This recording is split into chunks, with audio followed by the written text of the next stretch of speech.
देखिए, ये जो मीटिंग हुई, तीसरी मीटिंग इंडिया अलायंस की, बहुत ही सार्थक मीटिंग हुई और अच्छी चर्चा हुई 2 दिनों के अंदर।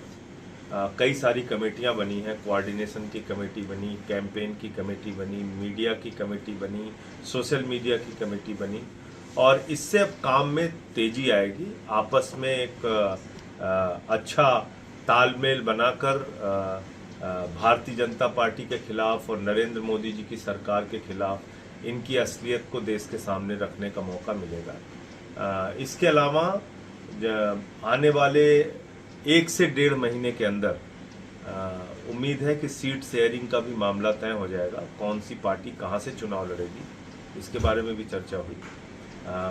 कितनी सीटों पे कौन सी पार्टी चुनाव लड़ेगी, और ये जितना जल्दी तय हो जाएगा उतना अच्छा है, क्योंकि पता नहीं नरेंद्र मोदी जी ने जो विशेष सत्र बुलाया है, मुझे तो उनकी सीधी तौर पे घबराहट दिखती है, बेचैनी दिखती है भारतीय जनता पार्टी और नरेंद्र मोदी जी के अंदर, कि वो इंडिया गठबंधन की जितनी मीटिंग हो रही है, जितनी बैठकें हो रही हैं, उसके बाद घबरा कर कोई ना कोई निर्णय लेते हैं। जैसे मुंबई की बैठक का उन्होंने सुना तो उसके पहले गैस के सिलेंडर का दाम 200 रुपये कम कर दिया। अब 3 राज्यों के चुनाव हैं, उसके अलावा भी तेलंगाना और मिजोरम के चुनाव हैं, राजस्थान, मध्य प्रदेश, छत्तीसगढ़ के चुनाव हैं। इन चुनावों के साथ लोकसभा के चुनाव करा सकते हैं, ऐसी हम लोग आशंका व्यक्त कर रहे हैं, क्योंकि घबराए हुए हैं मोदी जी और विशेष सत्र बुला रहे हैं। कोरोना की महामारी में विशेष सत्र नहीं बुलाया, नोटबंदी में त्राहिमाम हुआ देश के अंदर, उन्होंने विशेष सत्र नहीं बुलाया, मणिपुर हुआ, तमाम ऐसे राष्ट्रीय आपदा आई देश के अंदर, कभी उन्होंने नहीं बुलाया, और आज वो विशेष सत्र बुला रहे हैं। ये कहीं ना कहीं उनकी घबराहट का नतीजा है, जो मुझे लगता है कि जब सदन का सत्र चलेगा तो पता चल पाएगा। देखिए, जहां तक कैंपेन कमेटी का सवाल है या जो और भी कमेटियां बनी हैं, हम सारे जो ये इंडिया अलायंस है, इसका मकसद क्या है?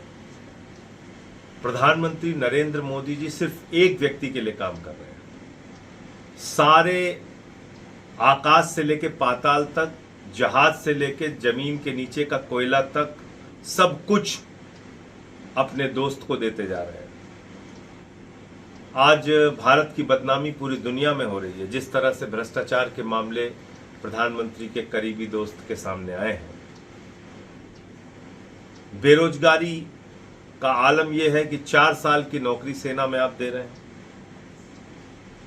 और -50 डिग्री टेम्परेचर में आप कह रहे हैं +50 डिग्री टेम्परेचर में सियाचिन और जैसलमेर में हमारे जवान जाके ड्यूटी करेंगे। लेकिन जो मोदी जी के करीबी हैं, उनका लाखों करोड़ रुपए माफ कर दिया गया। महंगाई का आलम यह है, किडनी का, कैंसर का, टीबी का, हार्ट का, सारी दवाएं महंगी, सब्जियों का दाम महंगा, पेट्रोल महंगा, डीजल महंगा, सरसों का तेल महंगा, महंगाई आसमान पे है। किसान को उसके फसल का दाम नहीं मिलता, लाठियां मिलती हैं। तो ये जो तमाम मुद्दे हैं, ये हम लोग जनता के बीच में अभियान चलाकर बताने का काम करेंगे और मोदी जी की भ्रष्ट सरकार के खिलाफ जनता को लामबंद करेंगे। जितने इंडिया गठबंधन के दल हैं, ये भारत के 60 से 70% लोगों का प्रतिनिधित्व करते हैं। बड़ी बड़ी पार्टियां हैं, बड़े बड़े नेता हैं इसमें, और मैं एक ही बात कह सकता हूं कि 2024 के अंदर इंडिया का प्रधानमंत्री बनेगा, अडानी का प्रधानमंत्री नहीं बनेगा। इंडिया के प्रधानमंत्री को लोग जिताएंगे इस बार, अडानी के प्रधानमंत्री को हराएंगे।